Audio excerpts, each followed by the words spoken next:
Germany's first foray into armored warfare began during the Great War with the Sturmpanzerwagen A7V, or Sturmpanzerwagen A7V.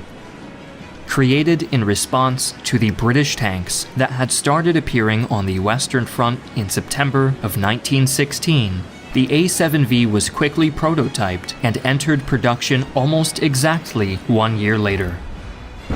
Due to being manufactured by hand, no two A7Vs were entirely alike. Although arguably just as effective as the British Mark IV, the A7V was only built in very small numbers and saw action in a mere handful of engagements before the end of the war. Following its defeat at the hands of the Allies in the First World War, Germany was forced to cease all domestic tank production until the Treaty of Rapallo in 1922 enabled the creation of the Kama Tank School near Kazan in the Soviet Union. Safely away from prying eyes, various German companies began competing to produce new tank designs under a veil of absolute secrecy. The first major entry of this program was the Großtraktor, or Gross Tractor, which translates directly to large tractor, a code name designated for a 16-ton tracked vehicle with two turrets, one equipped with a 75mm cannon and the other mounting a 7.92mm machine gun. 6 prototypes were built and underwent testing, but were rejected for mass production. If anything, it was the Soviets who gained most from the Gross Tractor, using it as inspiration for their own multi-turreted tanks such as the T-28. During this same period, several prototypes of a second, much lighter vehicle codenamed the Leichttraktor were built by Krupp and Rheinmetall. Armed with a 37mm cannon and capable of speeds up to 19 miles or 30 kilometers per hour, the prototypes provided crucial insights into the development of new and better vehicles with improved ergonomics and crew layouts. Despite the obvious shortcomings of the Gross Tractor, some German officers still clung to the outdated concept of the tank as a land battleship. Therefore, in 1934, the enormous three-turreted Neue Fahrzeug was constructed. This lumbering behemoth was an effective propaganda tool and took center stage during Berlin's International Automobile Exposition in 1939. Unfortunately, it proved totally useless on the battlefield due to its slow speed and weak armor that could easily be pierced by rifle-caliber ammunition. Fortunately for the Wehrmacht, much more practical designs were already in the works. The first of these was the Panzer I, infantry support tank, or Panzer I, armed with twin light machine guns. Over 100 Panzer Is participated in the Spanish Civil War, the first time German tanks had seen combat since the First World War. This combat experience proved vital to the development of Germany's armored doctrine, and the Panzer I would go on to see combat in just about every theater of the Second World War. Its chassis was also used by a number of early tank destroyers and self-propelled guns.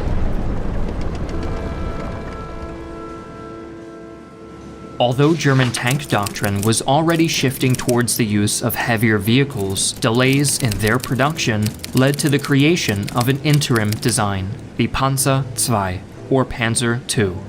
Armed with a magazine-fed 20mm autocannon, this light tank could punch above its weight class. Panzer IIs formed the bulk of the Wehrmacht's armored divisions during the invasion of Poland, and gave a good account of themselves in most engagements. The Panzer II saw service right up to the end of the war, with the chassis serving as the basis for many specialized vehicles, such as the Marder II tank destroyer and Wesp self-propelled artillery piece. By 1937, production of heavier vehicles had finally gotten underway, starting with 10 prototypes of the Panzer III, or Panzer III, medium tank. Thanks to its superior ergonomics, the crew of a Panzer III could operate much more efficiently than their French or British counterparts.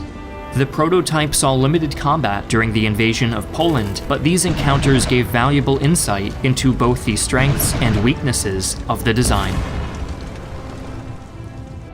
By the time of the invasion of France, the Panzer III had been upgraded to the Ausführung E, or Variant E, which had thicker armor and improved suspension.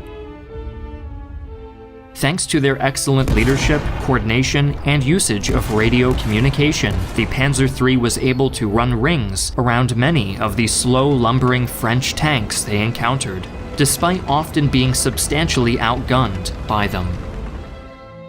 The Panzer III continued to rapidly evolve after the invasion of France, and by the time of the North Africa campaign, most were equipped with the short-barreled 50mm cannon, which would be standardized with the Variant H.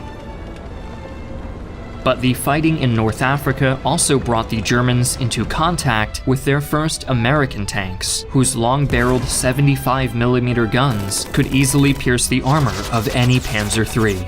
Additionally, the short 50mm cannon proved inadequate against Russian tanks such as the KV-1 and T-34. Seeing this weakness, Adolf Hitler ordered an upgrade, resulting in the Variant L, which included spaced armor around the turret mantlet and upper hull. Soon afterwards, the Panzer III reached its ultimate evolution with the Variant M, which added a deep wading exhaust for river crossings and Schürzen armor panels for protection against man-portable anti-tank weapons. Of course, the Panzer III was not the only medium tank that began production in the 1930s. Following an extensive series of prototype designs by multiple companies, the first Panzer IV, or Panzer IVs, began to roll off the production line, just in time for the invasion of Poland. These were initially infantry support tanks, lobbing high explosive shells from their short 75mm cannons to destroy enemy bunkers and machine gun nests, a job they excelled at. The cannon was also more than adequate to deal with the lightly armored vehicles used by the Polish army. Just like its smaller counterpart, the Panzer IV received extensive upgrades just prior to the invasion of France, resulting in the Variant D, which had better suspension and improved armor protection. The Panzer IV proved an excellent vehicle during the early stages of the war, but it was outgunned by most British and American tanks, and still vulnerable to even low-caliber anti-tank guns. In early 1941, the Panzer IV was upgraded further with the Ausführung F1, or Variant F1, which increased the frontal armor thickness to 50mm and improved the turret armor thickness by 30mm. The tracks were also widened and the suspension redesigned. But just like the Panzer III, the short-barreled cannon was never powerful enough at a long range. A solution was found in November of 1941 when the Panzer IV received a long-barreled 75mm cannon that could penetrate all but the thickest armor. This transitional model was initially known as the Variant F2 and was later renamed the Variant G after receiving additional armor plating. By 1944, the Panzer IV had reached its full potential in the form of the Variant H, which featured Schürzen panels similar to those on the Panzer III.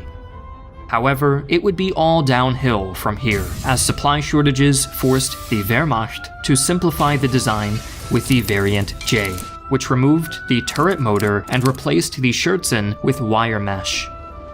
Even so, the Panzer IV continued serving the Wehrmacht faithfully right up until the end of the war. As useful as the Panzer III and IVs were, plans for larger and more powerful vehicles had been floating around since as early as 1935. After the total failure of the Neubaufahrzeug, German engineers went back to the drawing board and came up with a series of prototypes that slowly but surely evolved into arguably the most iconic tank of all time, the Tiger I, or Tiger I. With its thick armor, devastating 88mm cannon, and surprisingly good mobility, the Tiger I was a terrifying force on the battlefield, exemplifying the German idea of quality over quantity. As such, production figures were very low, fewer than 2,000 units overall. During its operational lifespan, the Tiger I received minor upgrades, including a new periscope cupola, various internal modifications, and a new exhaust system.